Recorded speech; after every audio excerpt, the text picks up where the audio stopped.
हमारे प्रिय विद्यार्थियों, आज हम कक्षा 10 में हिंदी विषय के अंतर्गत गद्य खंड में मित्रता पाठ पर आधारित जो पैराग्राफ आते हैं, परीक्षा में वाक्य आते हैं, उनकी व्याख्या कैसे की जाती है, किस प्रकार से रेखांकित अंशों की व्याख्या की जाती है, इसके बारे में चर्चा करेंगे, वर्णन करेंगे, बताएंगे। एक पैराग्राफ को हमने सेलेक्ट किया हुआ है। कुसंग का ज्वर सबसे भयानक होता है। ये पाठ नंबर 1 मित्रता, लेखक आचार्य रामचंद्र शुक्ल। ये पैराग्राफ हमने सेलेक्ट किया है। कुसंग का ज्वर सबसे भयानक होता है। यह केवल नीति और सद्वृत्ति का ही नाश नहीं करता, बल्कि बुद्धि का भी क्षय करता है। किसी युवा पुरुष की संगत यदि बुरी होगी तो वह उसके पैरों में बंधी चक्की के समान होगी, जो उसे दिन दिन अवनति के गड्ढे में गिराती जाएगी, और यदि अच्छी होगी तो सहारा देने वाली बाहु के समान होगी, जो उसे निरंतर उन्नत की ओर उठाती जाएगी। इस प्रकार के पैराग्राफ परीक्षा में आएंगे। पैराग्राफ होता है, उसके नीचे 3 प्रश्न दिए होते हैं, का, खा, गा के रूप में। का प्रश्न क्या है? प्रस्तुत अवतरण के पाठ और लेखक का नाम लिखिए। वैसे तो आप इसको ऐसे भी लिख सकते हैं, पाठ का नाम मित्रता, लेखक का नाम आचार्य रामचंद्र शुक्ल, लेकिन अगर संदर्भ हेडिंग डाल करके लिखेंगे तो ज़्यादा अच्छा लगेगा, ज़्यादा सुंदर लगेगा। तो संदर्भ हेडिंग डाल करके इसी बात को आप संदर्भ के माध्यम से लिख सकते हैं। प्रस्तुत गद्यांश हमारी पाठ्य पुस्तक हिंदी के गद्य खंड के प्रस्तुत गद्यांश हमारी पाठ्य पुस्तक हिंदी के गद्य खंड के मित्रता नामक पाठ से अवतरित है, जिसके लेखक आचार्य रामचंद्र शुक्ल जी हैं। इस प्रकार से लिखेंगे और सुंदर लगेगा, अच्छा लगेगा। इसके बाद में प्रश्न है खा, रेखांकित अंश की व्याख्या कीजिए। तो यहां पर जो संपूर्ण पैराग्राफ है, इसका हम अर्थ बता रहे हैं। अगर आप लोगों को इसमें से 2 वाक्य 3 वाक्य की ही व्याख्या करनी हो तो वहां से आप शुरू कर सकते हैं, बाकी संपूर्ण का अर्थ हम बता देते हैं। कुसंग का ज्वर सबसे भयानक होता है, व्याख्या कैसे करेंगे? अब यहां पर यह जानना है कि कुसंग माने क्या होता है। दुष्ट व्यक्तियों का साथ। पिछले वीडियो में हमने बताया था कि दुष्ट व्यक्ति कौन है? जो मांसाहारी भोजन करते हैं, दारू शराब पीते हैं, सभी प्रकार की नशा वाली वस्तुओं का सेवन करते हैं, चोरी करना, बेईमानी करना, झगड़ा झंझट करना, लालच करना, ईर्ष्या पर संताप करना, विश्वासघात करना, ये सब दुष्ट व्यक्तियों के लक्षण हैं। और ऐसे व्यक्तियों का साथ जो है ये कुसंग की श्रेणी में आता है। ऐसे व्यक्तियों का साथ अगर हम करेंगे तो निश्चित है कि हमको भी उसके कष्ट को, उसके परिणामों को झेलना पड़ेगा, इसमें कोई संदेह नहीं है। क्योंकि मनुष्य के जीवन में संगत का प्रभाव अत्यधिक पड़ता है। हम एक उदाहरण के द्वारा आप लोगों को समझा रहे हैं। जैसे कोई 2 फल है, पास में कोई 2 फल लगा है, आम है या कोई फल है, कोई फल आप मान लीजिए। एक सही है, एक सड़ा हुआ है।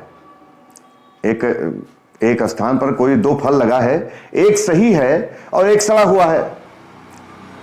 तो नियम जो प्रकृति का है, सड़े वाले के प्रभाव से सही वाला फल सड़ सकता है, ऐसी संभावना हो सकती है, ऐसा संभव है। यह कदापि नहीं हो सकता कि सही वाले फल के प्रभाव से सड़ा हुआ फल सही हो जाए।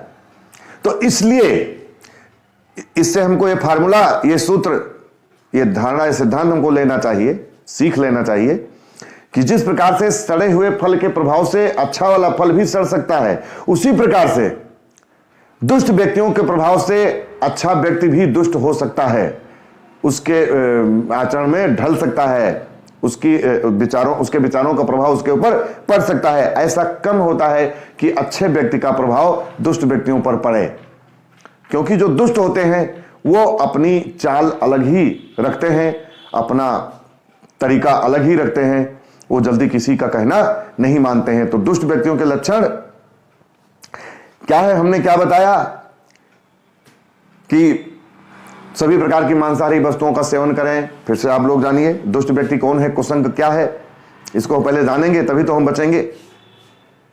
नशा वाली वस्तुओं का सेवन करना, सभी जगह पर झगड़ा झंझट करना, चोरी करना, बेईमानी करना, विश्वासघात करना, लालच करना, अन्य लोगों को कष्ट पहुंचाना, ये सब दुष्ट व्यक्तियों के लक्षण हैं।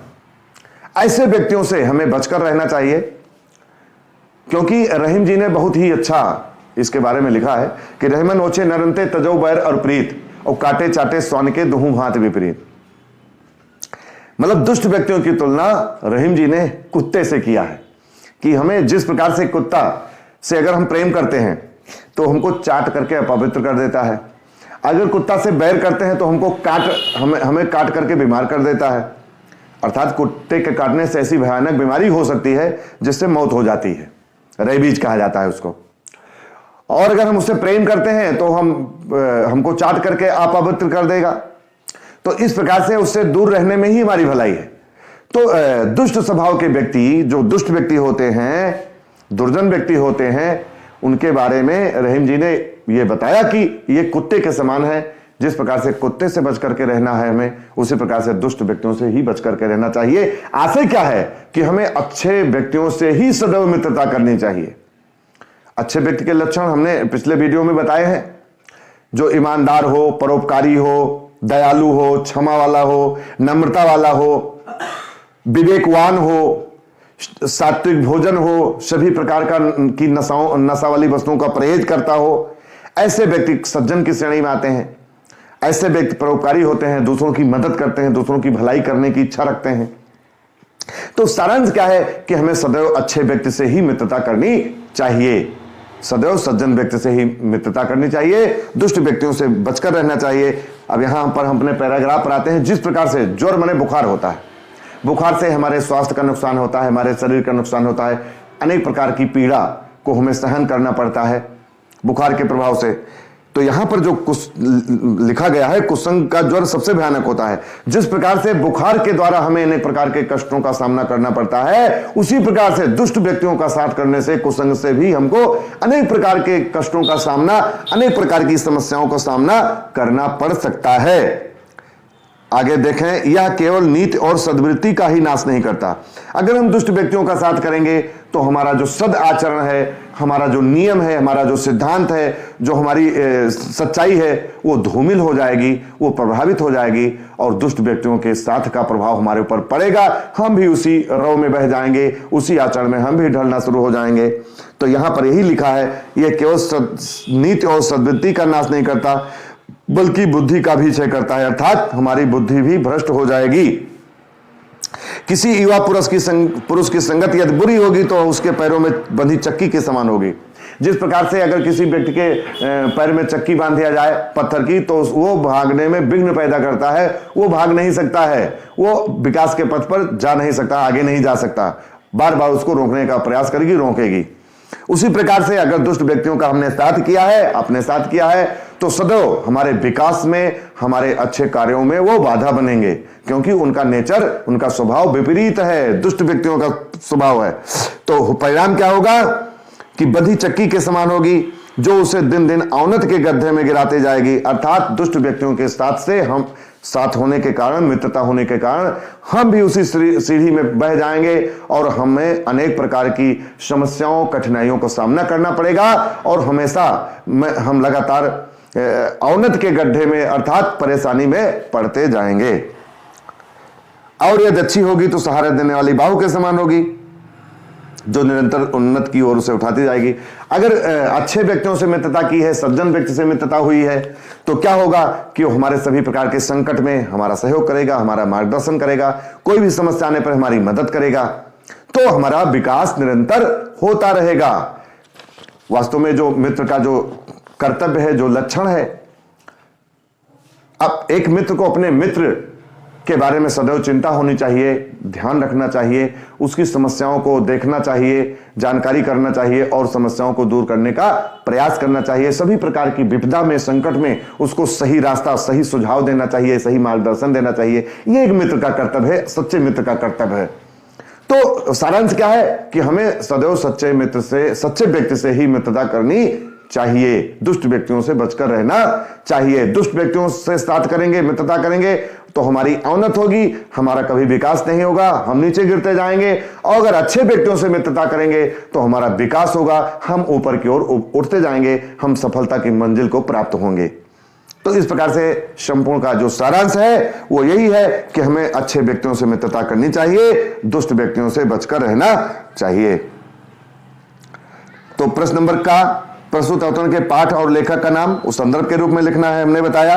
रेखांकित अंश की व्याख्या कैसे करनी हमने बताया। जो गद्य के जो वाक्य हैं उसी को उसके भावों को समझ करके अनेक प्रकार के उदाहरण के द्वारा उसके भावों को प्रकट करने का प्रयास करना है। इसी प्रकार से व्याख्या लिखी जाती है, व्याख्या बनाई जाती है। इसके बाद प्रश्न नंबर का युवा पुरुष की संगत के बारे में, युवा पुरुष की संगत के बारे में क्या कहा गया है? युवा पुरुष की संगत के बारे में यह कहा गया है कि हमें सदैव अच्छे व्यक्तियों से ही संगत करनी चाहिए, मित्रता करनी चाहिए, दुष्ट व्यक्तियों से बचकर रहना चाहिए। अच्छी संगत होने वाले लाभों को उदाहरण देकर समझाइए। अभी हमने बताया भगवान राम, एक उदाहरण आप लोग समझें। मर्यादा पुरुषोत्तम श्री रामचंद्र जी से सुग्रीव का मिलाप हुआ, सुग्रीव से उनकी मित्रता हुई। उस समय सुग्रीव बहुत ही संकट में था, बहुत ही कष्ट में था, क्योंकि उसका भाई जो बाली था वो उसका सब कुछ छीन लिया था और उसको लात मार करके भगा दिया था। जब भगवान श्री रामचंद्र जी से, मर्यादा पुरुषोत्तम श्री रामचंद्र जी से सुग्रीव की मित्रता होती है, मिलाप होता है, भगवान श्री रामचंद्र जी ने अपने मित्र के कष्ट को जानने का प्रयास किया और जैसे ही उनको यह ज्ञात हुआ, उन्होंने तुरंत उनके दुश्मन को बाली को मार दिया, बाली का वध किया और उनको सुख शांति पहुंचाई, उनका सहयोग किया। कहने का मतलब क्या है? अच्छे व्यक्तियों से मित्रता, मर्यादा पुरुषोत्तम भगवान श्री रामचंद्र जी से मित्रता सुग्रीव ने किया तो उसका फल उनको क्या मिला कि उनको उनका वापस राज धन धाम सब कुछ मिल गया। यह परिणाम हुआ तो उनका विकास हो गया।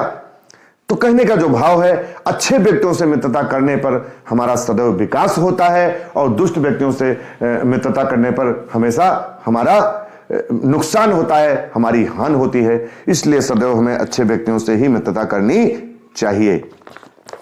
तो इस प्रकार से यह व्याख्या अब यहीं पर संपूर्ण होती है। हमारे प्रिय विद्यार्थियों, याद करने का, तैयारी करने का वही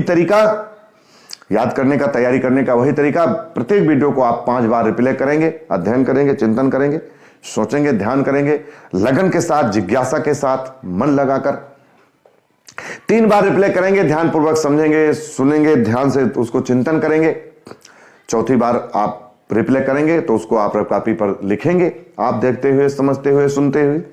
5वीं बार उसका आपने जो लिखा है मिलान करेंगे। यदि इस प्रकार से तैयारी करेंगे तो निश्चित है कि आपको ये इस वीडियो में जो भी बताया गया है आपको पूर्ण रूप से तैयार होगा और आप अपने सफलता में सर्वोच्च मंजिल को प्राप्त करेंगे।